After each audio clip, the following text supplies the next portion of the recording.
Greetings! What kind of silver should you buy?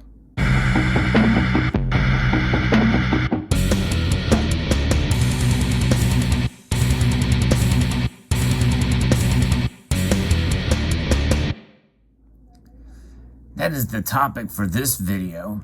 You may have seen a previous video in this series entitled So Many Choices. Because yes, it is an almost overwhelming amount of choices of silver out there. And make no mistake, not all silver is created equal. But the question remains, what kind of silver should you buy? If you're just starting out and understanding the myriad of different choices that are out there, it is perplexing. And that is where we are going to try to break down the kinds of silver that are out there that probably you should start out if you're beginning to accumulate silver.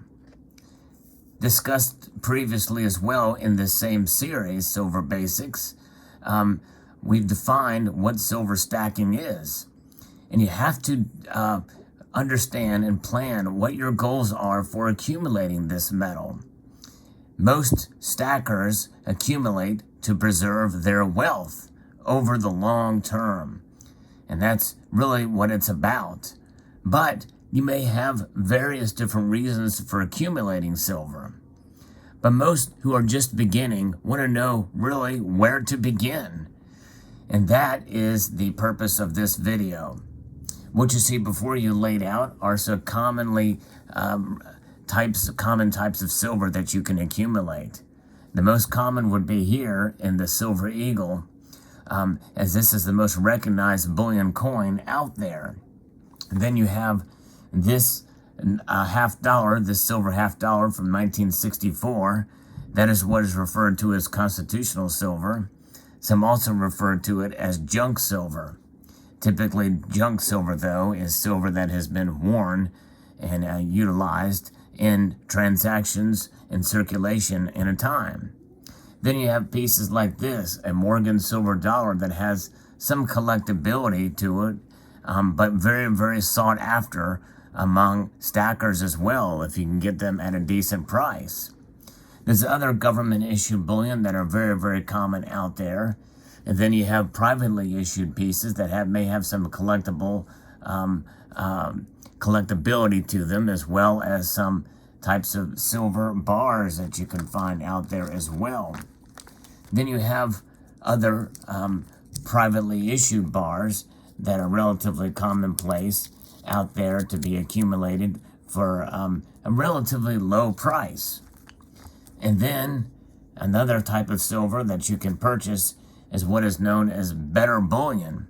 Some people mistakenly call it semi-numismatic as well. But nonetheless, pieces like that have various different pricing structures. And so before you buy your silver, you have to understand what you are buying.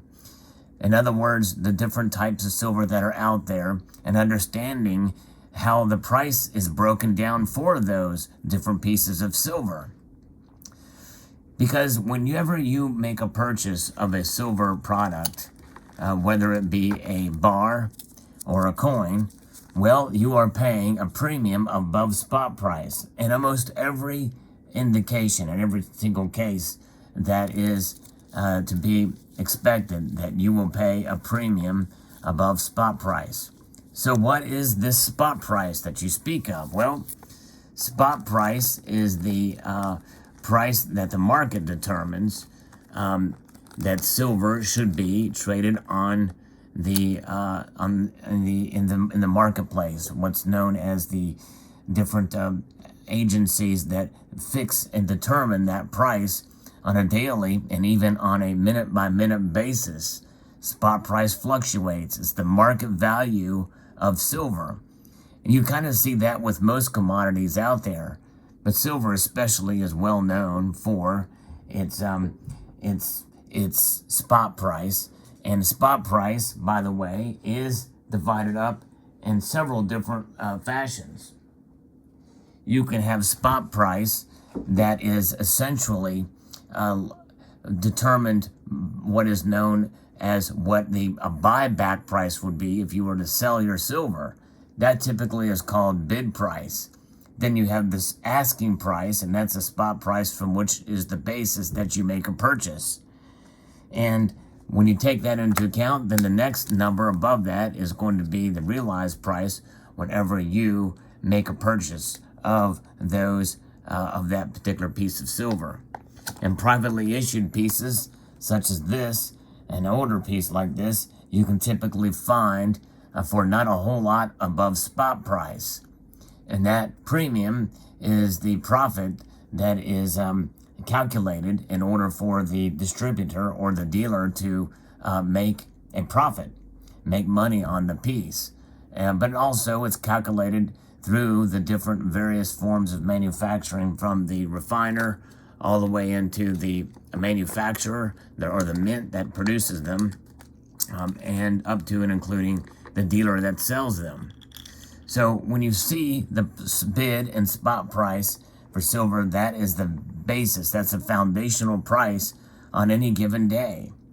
And then the premium above that can be determined based off of the factors I mentioned, but also in terms of the supply and demand attributes that are also can fluctuate in times of a supply crunch, which at the recording of this video we are in the midst of. And the sought after pieces in that particular case tend to have a higher premiums, especially if it's very well recognized and highly sought after, such as the American Silver Eagle. And so during those times, you may not want to purchase the American Silver Eagle or other highly sought after products out there if you don't feel comfortable that you will retain that premium at the time of sale. You might want to go after pieces like this or other generic, or what is known as generic or privately issued bullion, or other types of silver that you can find discovered out there with lower premiums from recognized bullion, such as sovereign bullion issued from other nations around the world, such as the Canadian maple leaf and the like. Or you may find other pieces out there that find specials or sales on certain products out there that are available. Sometimes you can find them at your local coin shop or other establishments, and if you do, you can find bargains. But I would encourage you to be flexible on your purchase of silver, and only purchase that which you are comfortable and, more importantly, understand. Because there can be a time when the premiums are relatively high, for a particular product, when the spot price is lower, but those premiums are swallowed up with a rising spot price down the road. Silver is a volatile metal. In other words, the price is very volatile, and so you have to understand that, so that whenever you do make a purchase of a low premium silver product, such as this silver bar here, you may make that purchase, and then 2 weeks later, the price may dip down 60, 80, or even $1. And silver has been known to make movements in that direction during times of high volatility. So you have to understand the volatility of the market, and you have to also understand the price that you pay. Now, there's another kind of silver that's out there that sometimes is marketed, and people ask, well, should I just get the graded silver to further kind of protect yourself or what have you and authenticate? I would stay away from buying this kind of silver, because typically it has a bit more of a premium to it, and it really doesn't increase its value per se. But there are certainly exceptions to that, as well as most everything that I'm talking about here, especially in terms of collectability and the like. But nonetheless, unless you can get it for the price of a raw coin, I would pretty much stay away from graded bullion and graded silver out there. But if I was going to make a single recommendation for what kind of silver a new stacker or a new accumulator of silver should buy, I would go with the most recognized bullion that is available wherever you are.